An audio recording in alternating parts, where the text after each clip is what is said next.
दधाना कर्पद्माभ्यामक्षमालाकमंडलु देवी प्रसीदतु मयि ब्रह्मचारिण्यनुत्मा। माँ दुर्गा की नवशक्ति का दूसरा स्वरूप ब्रह्मचारिणी का है। यहाँ ब्रह्म का अर्थ तपस्या से है। माँ दुर्गा का ये स्वरूप भक्तों और सिद्धों को अनंत फल देने वाला है। इनकी उपासना से तप, त्याग, वैराग्य, सदाचार और संयम की वृद्धि होती है।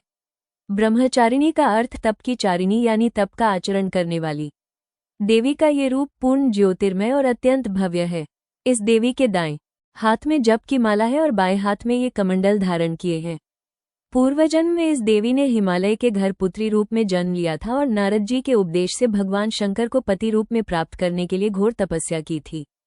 इस कठिन तपस्या के कारण इन्हें तपश्चारिणी अर्थात ब्रह्मचारिणी नाम से अभिहित किया गया। 1000 वर्ष तक इन्होंने केवल फल फूल खाकर बिताए और 100 वर्षों तक केवल जमीन पर रहकर शाक पर निर्वाह किया। कुछ दिनों तक कठिन उपवास रखे और खुले आकाश के नीचे वर्षा और धूप के घोर कष्ट सहे।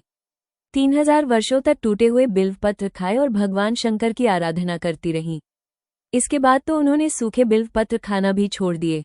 कई हजार वर्षों तक निर्जल और निराहार रहकर तपस्या करती रहीं।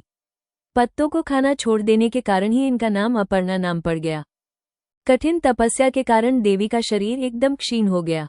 देवता, ऋषि, सिद्धगण, मुनि सभी ने ब्रह्मचारिणी की तपस्या को अभूतपूर्व पुण्य कृत्य बताया, सराहना की और कहा, हे देवी, आज तक किसी ने इस तरह की कठोर तपस्या नहीं की।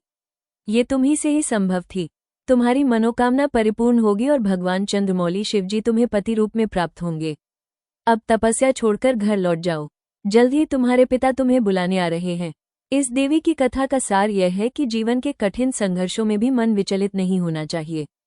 माँ ब्रह्मचारिणी देवी की कृपा से सर्व सिद्धि प्राप्त होती है। दुर्गा पूजा के दूसरे दिन देवी के इसी स्वरूप की उपासना की जाती है।